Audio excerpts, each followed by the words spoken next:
안녕하십니까. 반갑습니다. 6월 15일 목요일 10분 말씀 올려드리겠습니다. 성경 말씀은 요한복음 5장 14절에서 18절까지를 읽어드립니다. 그 후에 예수께서 성전에서 그 사람을 만나 이르시되 보라, 네가 나았으니 더 심한 것이 생기지 않게 다시는 죄를 범하지 말라 하시니, 그 사람이 유대인들에게 가서 자기를 고친 이는 예수라 하니라. 그러므로 안식일에 이러한 일을 행하신다 하여 유대인들이 예수를 박해하게 된지라. 예수께서 그들에게 이르시되 내 아버지께서 이제까지 일하시니 나도 일한다 하시매, 유대인들이 이로 말미암아 더욱 예수를 죽이려고 하니, 이는 안식일을 무할 뿐 아니라 하나님을 자기의 친아버지라 하여 자기를 하나님과 동등으로 삼으심이로라. 아멘.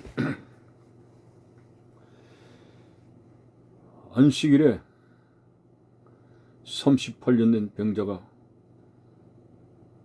예수님의 능력으로 일어나 걸어 다녔습니다. 그때 유대인들이 시비를 걸었죠. 안식일에 네가 고침을 받고 걸어 다니는 것이 합당치 않다 라고 했습니다. 너를 고친 사람이 누구냐라고 그 38년 된 병자, 고침받은 그 사람에게 물었습니다.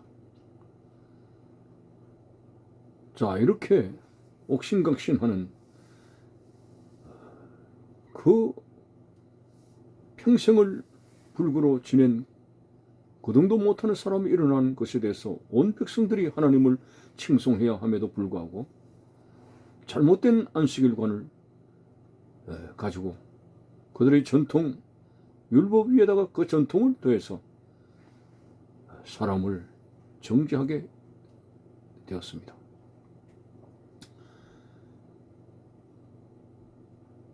마침내 예수님은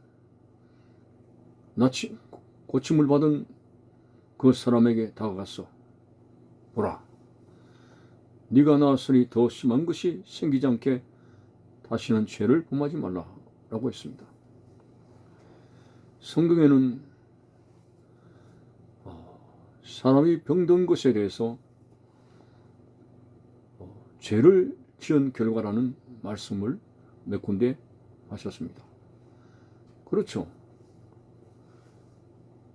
우리가 만일 죄를 짓지 않는다면 이러한 질병은, 이러한 우환은 있지도 않겠죠.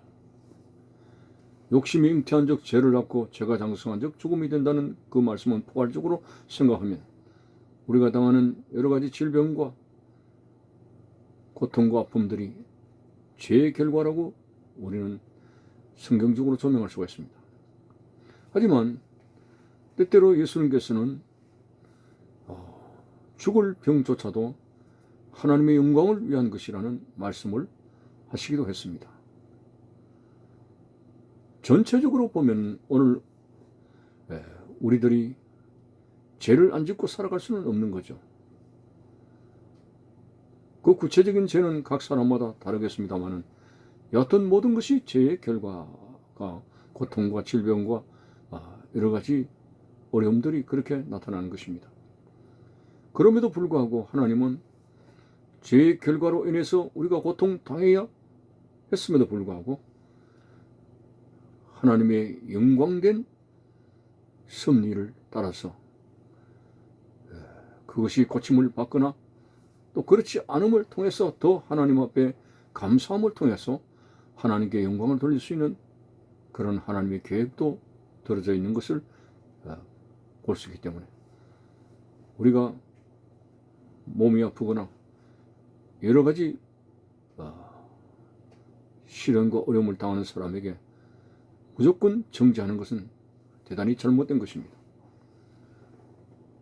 죄 없는 자가 먼저 돌로 쳐라고 했으니 죄인된 우리가 누구를 정죄할 수 있겠습니까? 오직 죄인임에도 불구하고 야곱처럼 사용하시는 하나님의 은혜를, 상한 갈대를 꺾지 아니하시고 꺼져가는 심지를 끄지 아니하시는 하나님만 찬양하고 감사할 뿐입니다. 우리는 그 누구도, 나도 죄인이기 때문에 그 누구도 아픔의 사람을 정죄해서는 안 된다고 하는 것은, 죄를 지었음에도 불구하고 하나님께서 사용하시고 하나님께서 영광을 받으시고자 하는 하나님 뜻이 계시기에 우리는 그 아무도 판단할 수 없습니다. 그리고 오늘 이 본문에서 유대인들이 예수님을 마침내 찾았습니다. 왜 안식일에 그렇게 일하느냐 따졌습니다. 예수님을 박해하게 됐습니다. 그때 어저께도 말씀을 드렸습니다마는 생업에 관한 일은 해서는 안 됩니다만 하나님의 영광을 위한 예배와 그리고 생명에 관한 일은 하나님 자신도 하시고 계신다고 오늘 본문에서 말씀을 하고 있습니다. 예수께서 그들에게 이르시되 내 아버지께서 이제까지 일하시니 나도 일한다고 그렇게 말씀했습니다. 이 안식일의 근본적인 그런 의미도 알지 못한 채 오늘 유대인들은 더 율법을 잘 지키려고 하는 것처럼 보이면서도 어리석은 판단으로 인해서 하나님 앞에 말씀대로 살아가고 있는 사람을 정죄하는 그런 경우가 되어버리고 말았습니다. 예수님께서 내 아버지도 일하시는데 나도 일하신다. 일의 진정한 의미가 무엇인가, 일을 해서는 안 된다는 진정한 의미가 무엇인가를 알지 못하는 오늘 유대인들, 율법의 진정한 본질적인 의미를 놓쳐버리고 비본질적인 것을 가지고 사람을 정죄하는 어리석은 무지의 사람들을 보게 됩니다. 자, 그래서 오늘 예수님을 박해하게 되는 이 유대인들이 두 가지 이유를 가지고 예수님을 박해했다고 본문에 나와 있습니다. 첫째는 안식일 문제입니다. 이것은 분명히 안식일의 의미를 주님께서 가르쳐 주시기 위해서 일부러 고의적으로 안식일에 병을 고친 사례들이 있습니다. 한마디로 삐뚤어진 안식일관, 잘못된 율법관을 가지고 있는 그들에게 시정을 시켜주시는 주님의 모습을 봅니다. 두 번째로 예수님께서 내 아버지라고 했습니다. 하나님을 내 아버지께서 지금까지 일하시니 나도 일하신다. 예수님이 하나님을 아버지라고 한 것에 대해서 신성모독이라는 그러한 정죄를 하게 됩니다. 뭐라고? 저자가 사람임에도 불구하고 하나님을 아버지라고? 자기 아버지라고? 하면서 이것은 정말 안식일 범죄와 못지않은 신성모독의 죄를 그들이 걸고 넘어졌습니다. 물론 안식일을 범했다면은 이것은 요즘 말로 사형이고 신성모독죄도 마찬가지죠. 안식일 문제는 그들이 잘못된 안식일관을 가지고 정죄했기 때문이고, 두 번째는 예수님이 하나님의 아들 맞습니다. 메시아입니다. 그런데 예수님이 하나님의 아들이 아니신데 하나님을 아버지로 주장한다면 예수님은 신성모독죄로 정죄받는 것이 맞죠. 그렇지만은 분명히 예수님은 하나님의 아들이십니다.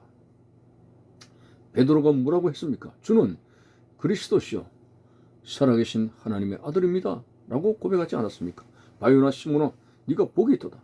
이를 알게 하신 이는 내 아버지시라는 말씀을 분명히 하셨습니다.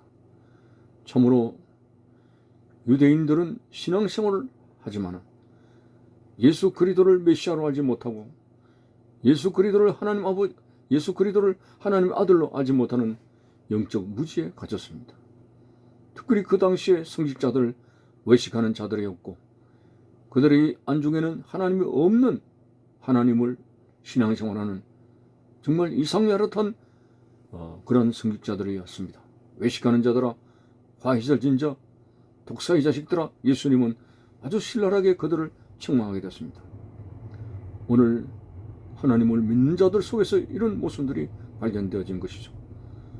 참으로 오늘 우리들 또 그런 오류에 빠질까 항상 우리의 영적 상태를 점검하고 영적 무지 상태에 갇혀 있는 것이 아닌가.